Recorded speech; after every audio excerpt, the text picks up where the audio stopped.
What's up, guys? Welcome back to another episode of Behind the Facade.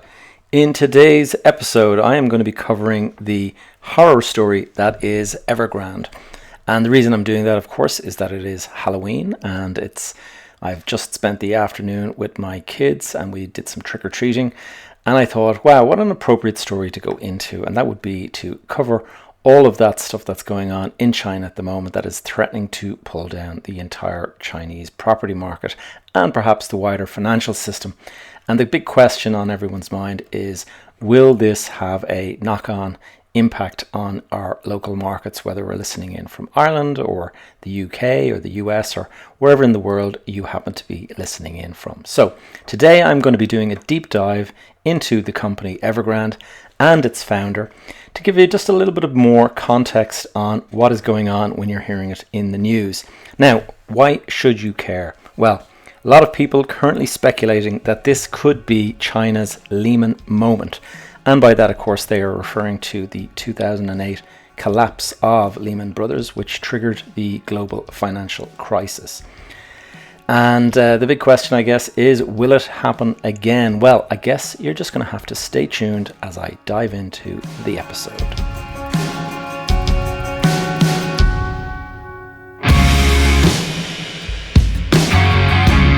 You are listening to Behind the Facade. I am your host, Gavin J. Gallagher, and on this podcast, I explore the mental and emotional game often playing out subconsciously in your mind and the mind of everyone else in the real estate or property investment market. The key to success in this game is to master your mindset, your behavior, to take control of your thoughts, your emotions, and most importantly, your ego. Welcome to the show. Welcome back, guys. Okay, so the Evergrande deep dive. Before I start, I just want to make a quick announcement. Some of you may have already received an email, but just to let those of you who are not aware know, I have started a free weekly online training workshop. Now, it's called the Property Investor Roundtable, and you are all very welcome to join in. It's every Monday afternoon. It's live over Zoom. And if you just want to join for some free training that I'm giving out and doing a quick Q&A. So bring any questions you have about property investment or whatever it is you'd like to ask.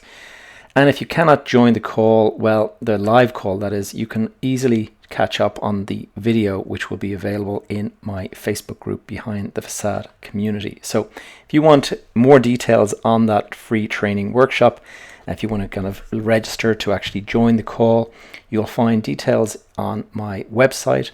If you go into gavinjgallagher.com/workshop, or alternatively, if you join the Facebook group, or if you're a member already, you will find it in events. So let's get on with the show. And today we're talking about Evergrande, and I've got quite a lot to cover. Firstly, I want to go into a little bit of background on the company and its founder.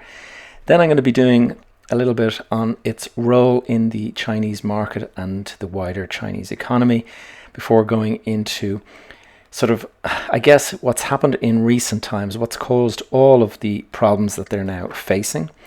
And then I'm going to be covering some of the warning signs that were actually out there before all of this happened. And if you were sort of looking in the right places, I guess you might have predicted some of this stuff was going to happen.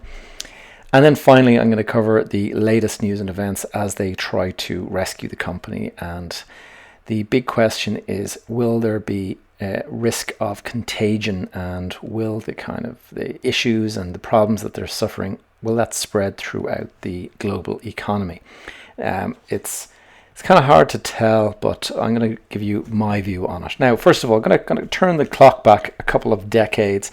And just for those of you who are not familiar with the Chinese market. Chinese market basically until 1979 was mostly an agricultural kind of communist society. Very poor, very, very inefficient. Communism wasn't just not working from them from an economic point of view, as a lot of people would have seen. And it goes back to, I mean, there's obviously the war there and the Chinese, Communist Party taking over after the War of Independence, or the Civil War of China in 1949, and Mao took over. And I suppose the best way to put it anyway is that In 1979, they suddenly realized that this economic system that they had was not working, and they adopted to a kind of free market reforms, as they were calling it. And it has been very, very effective in taking about 800 million people out of poverty in China. And what this has caused was this massive, massive growth of cities across China. And with, obviously if 800 million people are coming out of poverty, they need 800 million homes, and 800 million people moving from a mostly agricultural society into cities meant that there was pretty much all new homes having to be built. There was no existing stock because people were leaving rural communities to go and work in cities.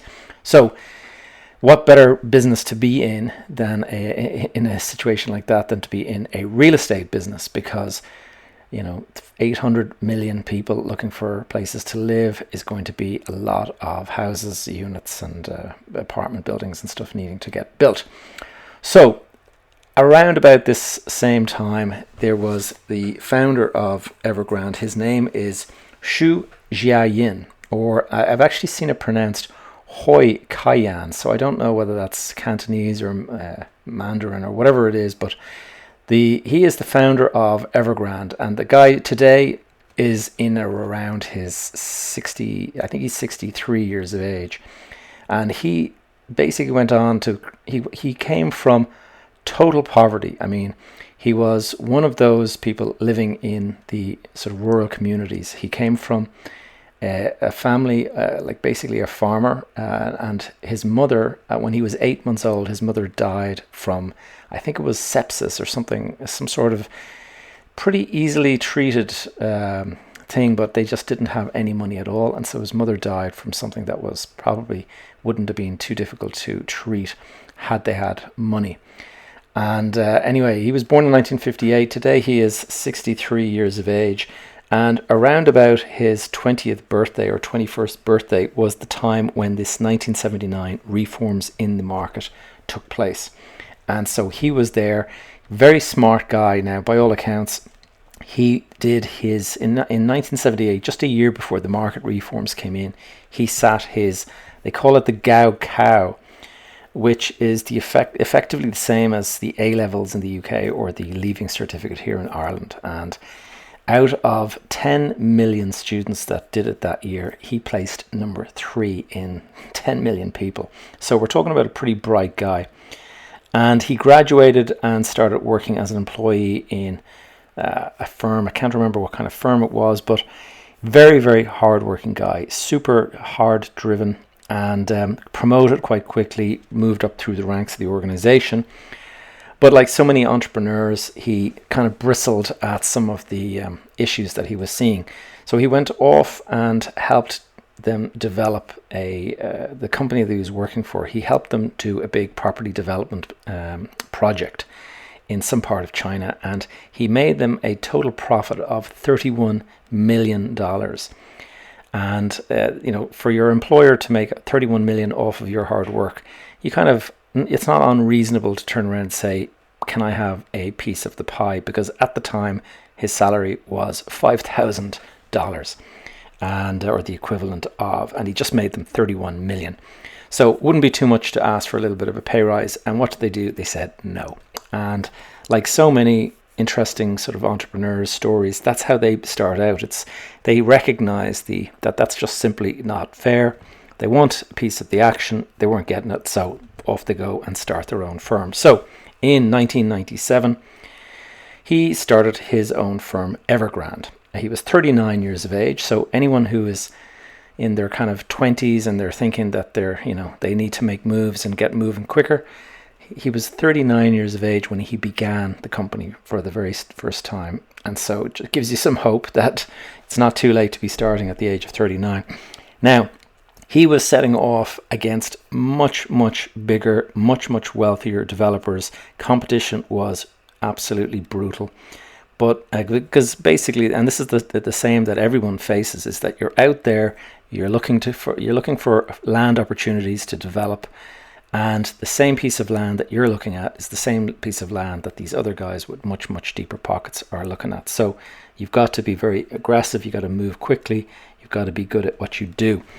And he was obviously all of that. Now, he was very, very hungry, and he didn't have any money. So when he started out, he borrowed every single penny to get started. And he found a former industrial piece of land, and he had this scheme designed up for lots and lots of apartments. I don't know the exact number, but what he did was he actually pre-sold the entire lot of them in just 2 hours, and he made himself a cool $12 million on that 2-hour sales sort of drive campaign. So he was well on his way very quickly. That was in 1997, 1998.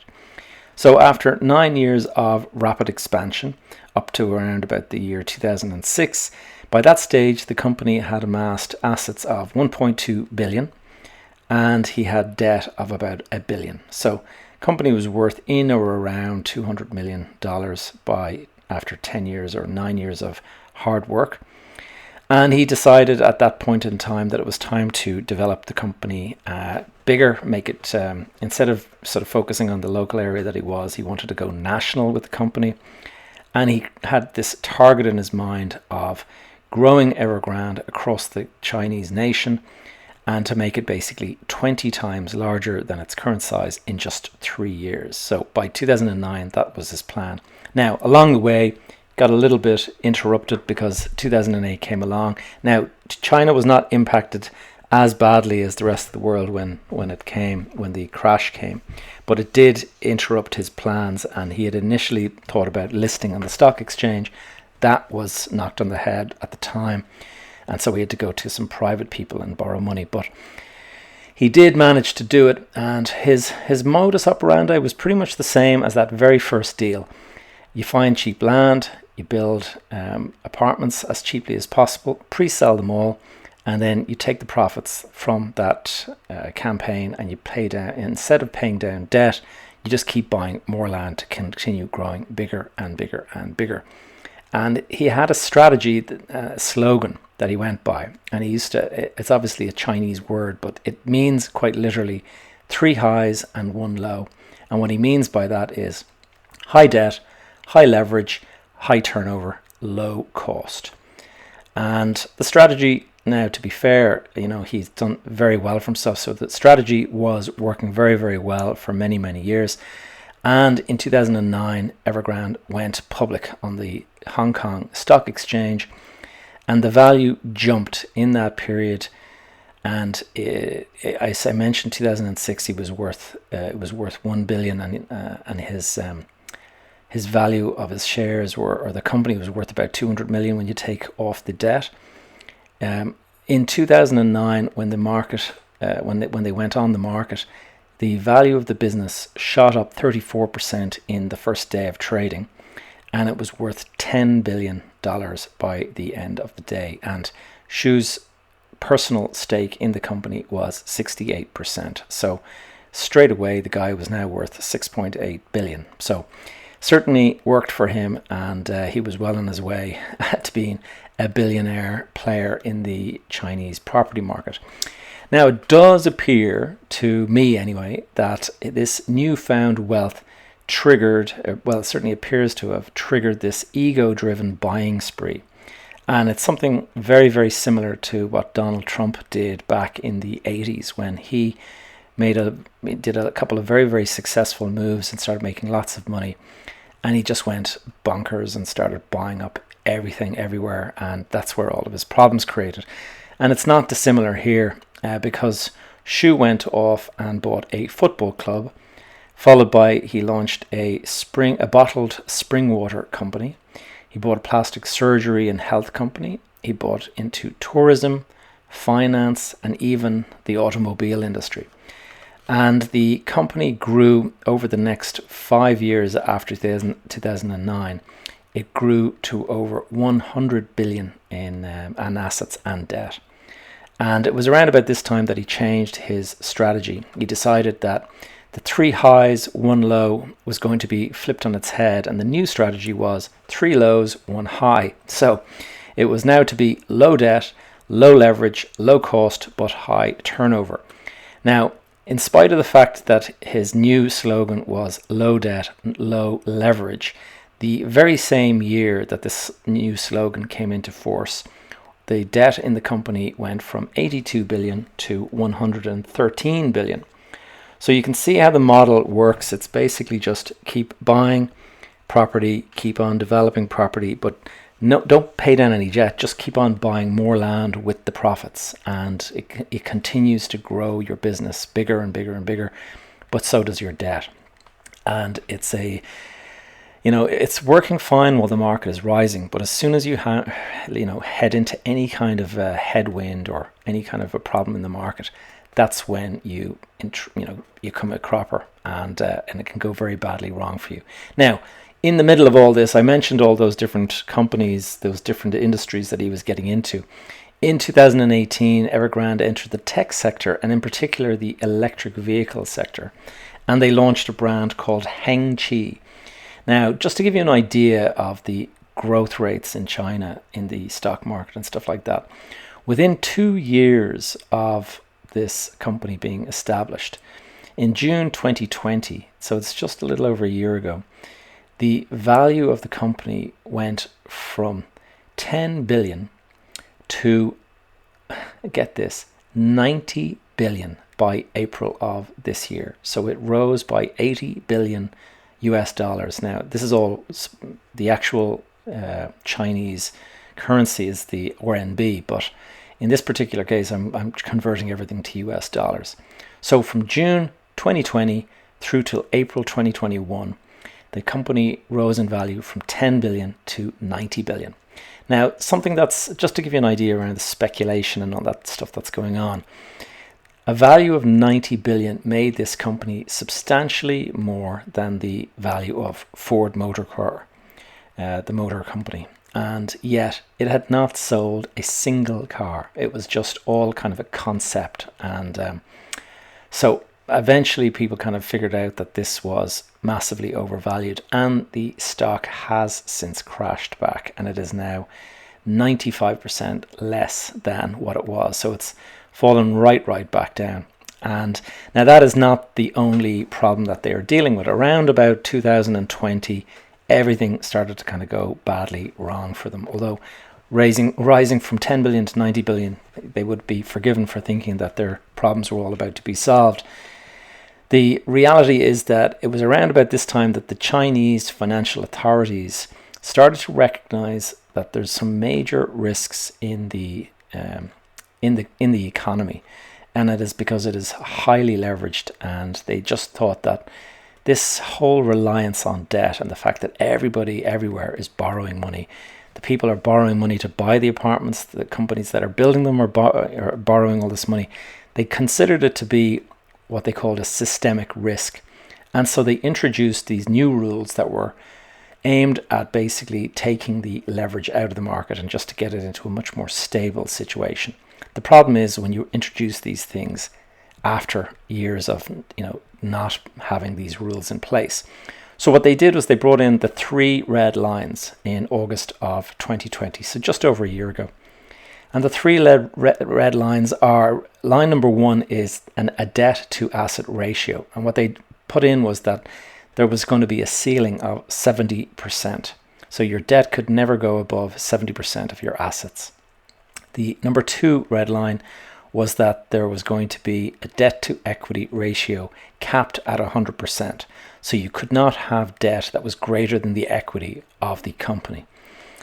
And then finally, red line number 3 was a cash sort of on hand to cover short-term debt. And it had to be, you had to have, for every $1 of short-term debt that you had to have $1 of cash on hand. So the aim of the 3 red lines, as I mentioned, was just to reduce this reliance on debt and make the economy more stable. But in fact, what it's gone and done is kind of the opposite, because it is introduced, it's like closing the stable door after the horse is bolted, basically, because for years you've had a system where it was all built on debt, and suddenly you introduce these 3 red lines, and what it has done to Evergrande is force them into a kind of impossible situation. when the 3 red lines were analysed on Evergrande, and this is just on the public market information, it doesn't cover any kind of off-market deals that there might be, and by all accounts there's quite a lot of them out there. But instead of line number 1 being 70%, they were actually at 82%. So already that ceiling had been breached by 12%.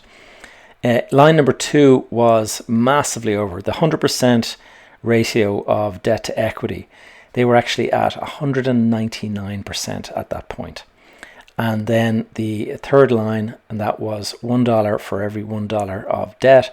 Instead, they had just 40 cents for every $1 of debt. So by all accounts, you can see the problems there. They are massively, massively beyond their sort of the rules. And this meant that overnight, Evergrande not only had to abandon the business model that's been, working for them for years, but they're not allowed to borrow money any longer. And not only are they not allowed to borrow any money, but they actually have to now deleverage their current positions. And for someone who was supposed to be super well connected, as Xu was supposed to be, this does seem to have caught them out unexpectedly. So they called a meeting in the company, and they immediately decided to cut prices on all of their sales, all of their campaigns, all of their projects by 30% immediately across all 600 of their development projects. And that their target was to bring in $15 billion a month in sales. And that was the plan. Make these huge discounts and flood, get loads of people in, buying. And you can't, everyone loves a bargain, as they say. And so that was the basic sort of premise to start to fix this problem, bring in as much cash as possible through massive discounts. And that would have worked, except along came the COVID pandemic in the middle of all this, and so there was lockdowns and stuff to deal with, and so they didn't have the buoyant market that they were hoping for. But even worse was to come, and because of the troubles that they were experiencing, they decided that they would send a letter to the financial authorities seeking assistance to kind of help them get out of this deleveraging situation, to help stabilize them.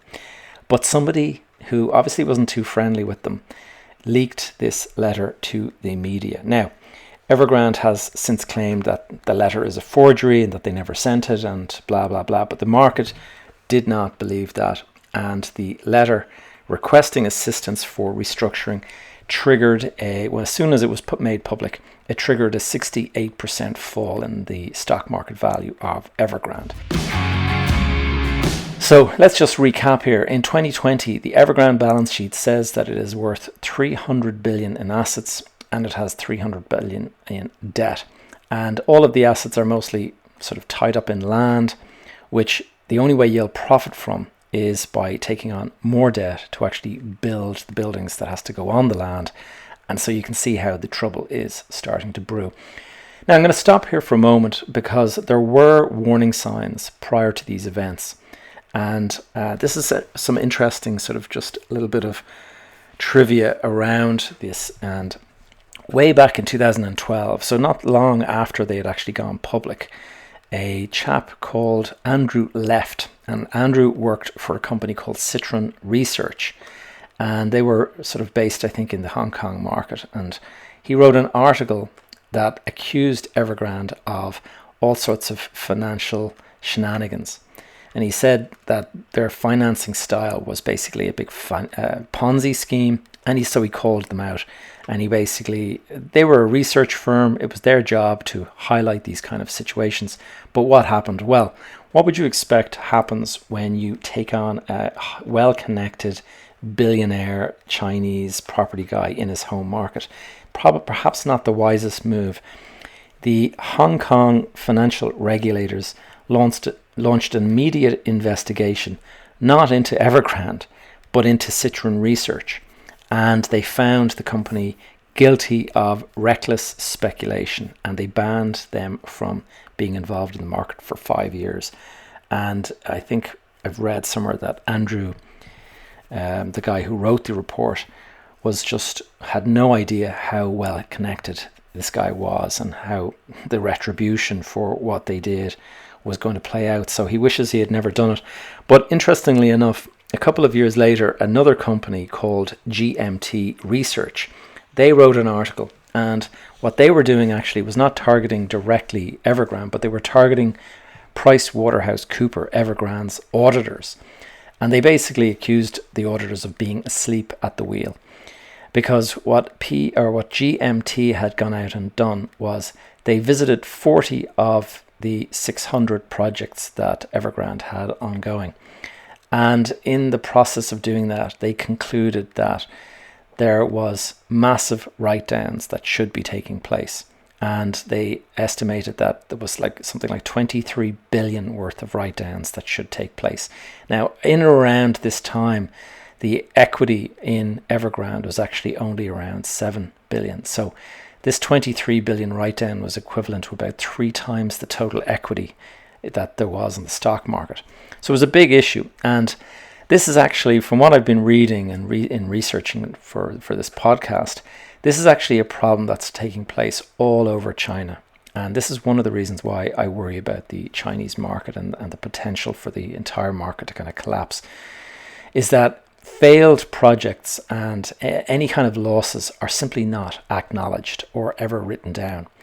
And so these guys when they went off on their kind of investigation, they found there was abandoned hotels that, had holes in the roof and simply, it was like an abandoned property, nobody living in it, nothing, but it was in their books fully valued as a fully occupied hotel.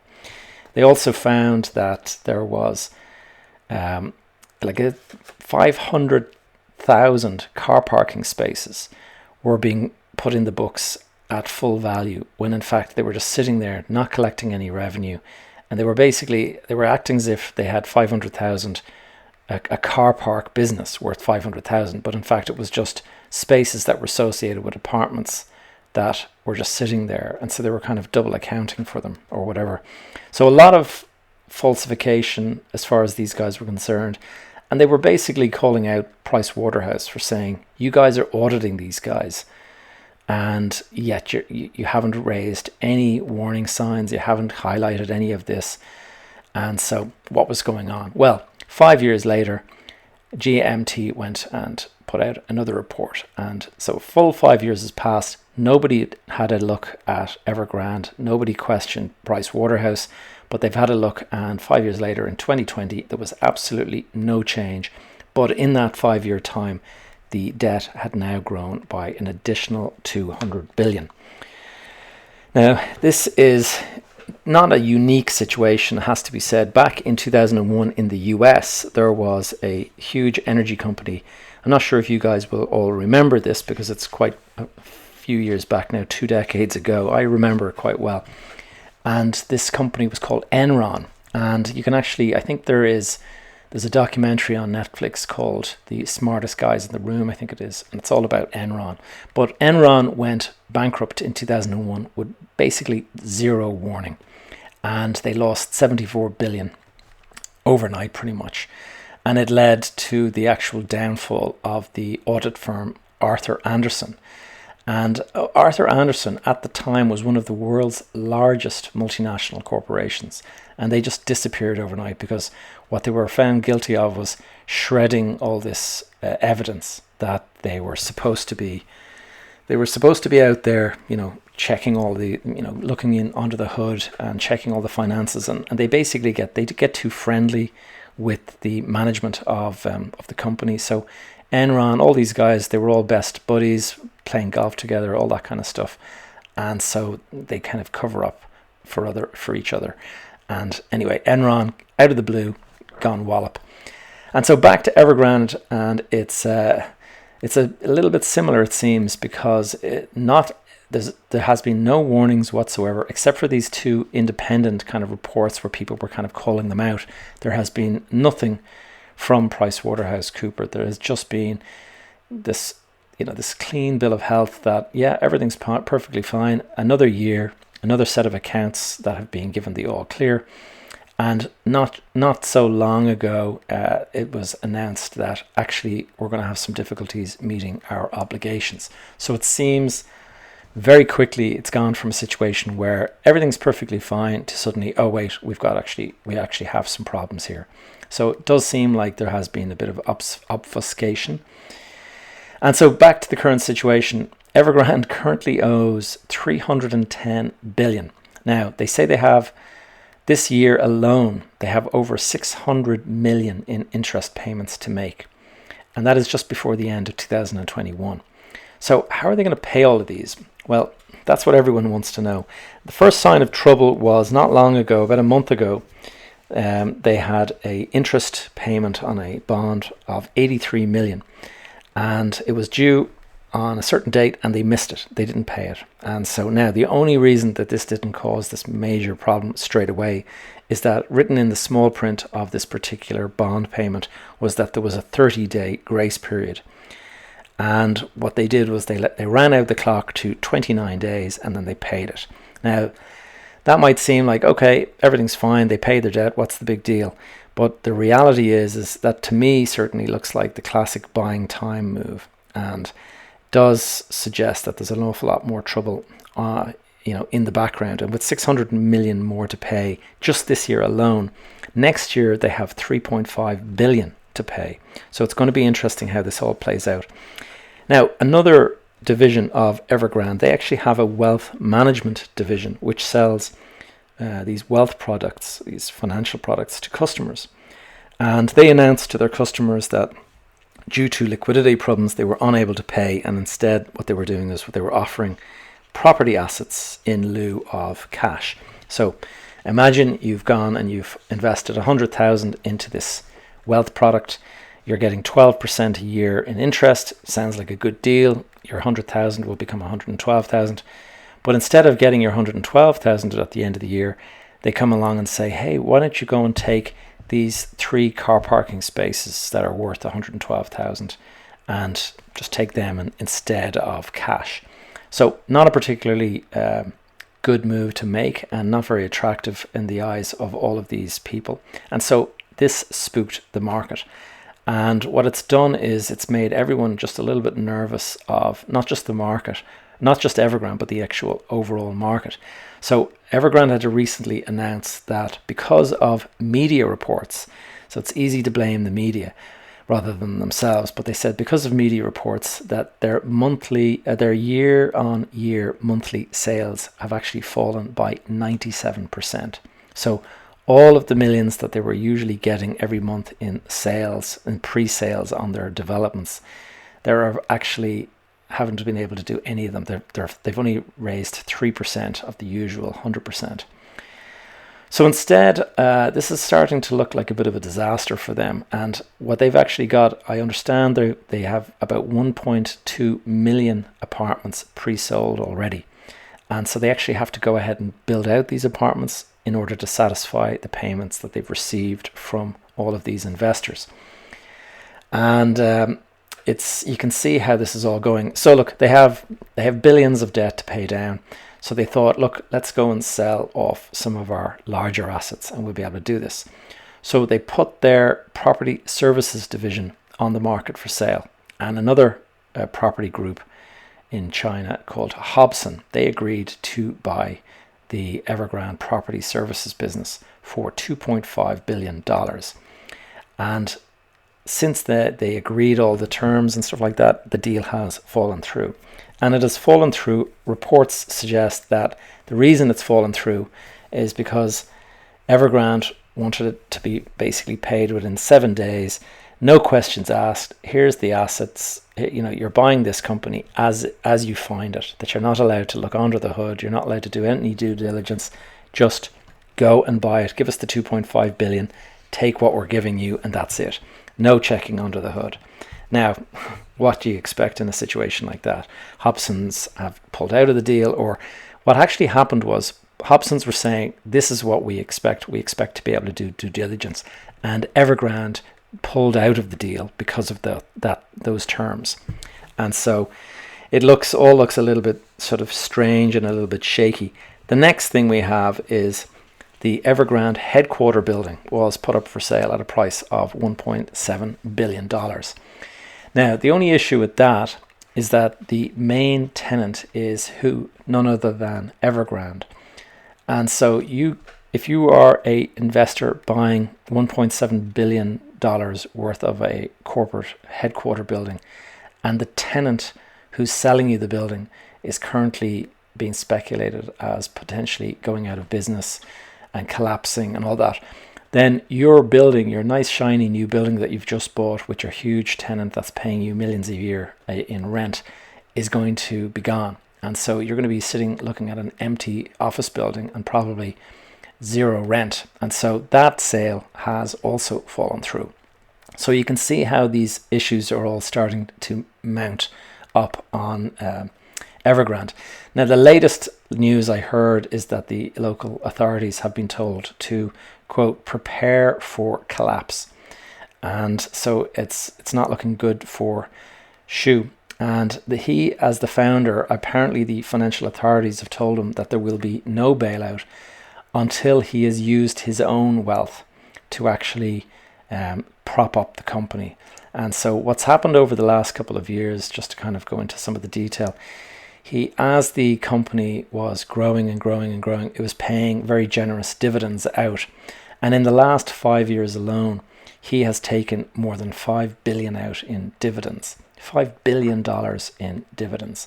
And his wealth, when the company was at the top of its value, his personal wealth was $42 billion. So he was one of the wealthiest men in China, and $5 billion in dividends alone. So the authorities have turned around and said, we are not going to bail you out just like that. There's a thing called moral risk, I think it's called, or moral hazard is what they call it. And what that is where if you bail out people, then they'll continue to take risks. And this is where the Chinese financial authorities are trying their best to kind of stabilize the market. They believe that moral hazard has gotten too crazy. If these billionaire, well-connected owners, if they all think that anytime they run into trouble, they'll be bailed out, well then none of them take any of this stuff serious. There's a no loss situation. You can go and borrow billions and you'll make lots more money and you'll be able to buy more helicopters and boats. But if there is a problem, well, then the authorities will bail you out. So there's no kind of floor as far as they're concerned. So this is what they're trying to prevent now. And so this is why the market is starting to kind of talk about contagion, because it's not just Evergrande that is being affected any longer. Because of this, the three red lines, all property companies were going through this. But because of Evergrande's very public issues, it has caused a bit of a shaking in the confidence in the market in general. And a company that's completely unconnected, a company called Fantasia Properties, I think it is, they recently announced that they are unable to pay their obligations. Now, with only a month before that, they had made an announcement to the market that they were in perfect financial sort of health, that they had lots of cash on hand and there would be absolutely no problem meeting their obligations. 1 month later, they announced that they are basically insolvent. And this is because the company has gotten caught up in all of this contagion. And you've got people that are valuing property interests in companies at much, much lower. So their equity went down. And when their equity goes down, then the three red lines suddenly get badly impacted. And they have to go and they have to deleverage even further. They have to, get rid of debt and they have to sell down property at cheaper prices. So it's kind of this death spiral that they go into. And it also is making the buyers of property out there, it's making them all very, very nervous as well. And so people have stopped buying property. And so it seems there's kind of this shaky start to a property collapse in the Chinese market. Now, something to know about the Chinese market, it is currently worth, the Chinese property market is currently worth $52 trillion. That is more than double the value of the US market. And so when you think about that, and when you think about the fact that people are getting nervous and everything like that, you can just see how big this could be. So you have to think about the entire system, and what they mean by systemic risk is when sentiment starts to impact kind of broadly the entire sector. And at the moment, what you have is a system that is built on trust, and that the promises that people make to each other will be kind of carried out. So if I lend money to you and I tell you I'll pay you on such and such a date, if you rely that that's true, that I will pay you on that date, and you might have other obligations that you're saying, well, I owe that money, but Gavin's going to pay me on this particular date, so I'll have the money from him and then I'll pay this other guy. You can see how when a company like Evergrande goes under, there's going to be so many other companies that are expecting money from Evergrande, and suddenly that's not going to come through. You're going to have people in construction, you're going to have contractors, you're going to have suppliers, you're going to have all of this stuff that we're expecting to get paid that suddenly are not going to get paid. You're going to have banks that were expecting to get paid, can't get paid. Investors that are invested in bonds and stuff, expecting to get their money back, can't get their money back. And it turns into this domino effect. And so this is where the systemic risk is. And this is now the Chinese financial authorities, they're out there saying that this risk can be managed. But anytime you hear something like that, it is usually the kind of a warning sign that something much, much worse is coming, because it's exactly what was said by Ben Bernanke, I think it was, way back in 2008 during the financial crash, when he said that the mortgage sort of crisis that was underway was manageable. And of course, the entire US system nearly crashed. So these guys have a tendency to try to kind of keep everyone calm by saying like it's perfectly fine to manage this. But it does seem like we're heading towards some sort of a collapse. Whether they're able to kind of bring the, not allow it to completely collapse, I think there are going to be a number of companies that do go under in the process. Now, that's not just the end of the story. It's not just some property market that's related only to China. You've got to understand the kind of the scale and the size of the Chinese market in terms of the commodity markets. There are 40 cities under construction around the world at the moment, if you exclude China. There are 40 cities under construction. That's in Africa and India and all sorts of places.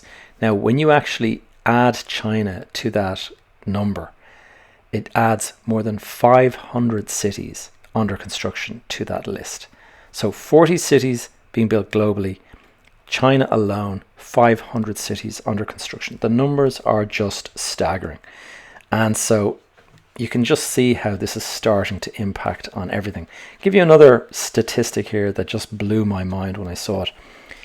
The amount of concrete that has been poured in China in just the last 3 years alone, that is more than the entire amount of concrete poured in the US in the entire 100 years of the 20th century. So all of the buildings built in New York, Chicago, San Francisco, Los Angeles, Dallas, Texas, the entire country of the US over 100 years does not add up to what has been poured in 3 years in China. So you can imagine when a company like Evergrande collapses, and the potential for it to have this domino effect, it is not just the property market we're talking about. We're talking about the commodity market, all of the ingredients that go into concrete, all of the steel, all of the glass, all of the timber, all of the stuff around the world that is being sold to China. If that cannot be paid for, or if they stop needing it because they have to kind of freeze everything for now, you can imagine what that could do to commodity prices, or the people that were making money from selling into China or whatever. So this whole thing, I don't want to spook people, but it is Halloween. But this whole thing just shows you that there is a potential for this thing to grow legs and for it to go much, much bigger than you can kind of imagine at the moment. And that is how the Lehman Brothers collapse happened. When Lehman Brothers was taken down, we were all sitting there saying, what's the big deal? It's some bank in America. But it owed billions to other banks. Those banks, when they couldn't pay their investors. Those investors then had problems, and it has this domino effect that just spreads throughout the entire system. And that ended up crossing the Atlantic and affecting us here in Ireland, affecting the UK, affecting the rest of the world. And we ended up in the Irish system, we ended up in basically an 8 or 9 year recession as a result of it. So this could impact us. Now, China and the US dollar, slightly different. The US is far more integrated into the global economy, and certainly the European economy and the English and Irish economies. But still in all, I do just have a little bit of concern that this could just potentially be the little bit of a push that we need to start heading in a negative sentiment kind of direction. And as I said before in one of my podcasts, everything is based on sentiment. And if you have got a market that is starting to, we have had quite a couple of years now of very strong growth, and all it needs is something to trigger a reversal of that sentiment, and that could be the end of the run that we've had. And anyway, look, with all of these things, it's difficult. I do think back to, I got badly impacted by the 2008 crash, and I watched it all happening in real time. So just at the moment, what I'm seeing happening in China just has a familiar feel to it. And I'm not trying to spook anyone. I do think you can there are different drivers driving our markets now. Certainly in Ireland and the UK, there's a lot of property related supply and demand imbalances. So I do think people will continue to need property. But there are a few people out there that I've been speaking to who think that the prices have gotten a bit frothy. So it could be that the strong run that we've had is going to slow down, and it'll be interesting to see. So anyway, I suppose the main message from me, as is always the case, is just to be careful, to be patient, and to have some discipline around your due diligence, because you have no idea what to expect. So that's it, guys. That is the show. I hope you enjoyed it. Thank you for tuning in to another episode of Behind the Facade. If you enjoyed it or found it useful, please take a moment to leave a review over on iTunes, or indeed share it with a friend. This really helps the podcast grow and reach more people. If you have any questions, please connect with me via the Facebook group Behind the Facade Community. Alternatively, you will find me on social media under my handle Gavin J. Gallagher. And you can stay up to date with all the projects I am working on by joining my tribe. Do that by adding your name and email over on my website, gavinjgallagher.com. That's all for now. See you back here next week.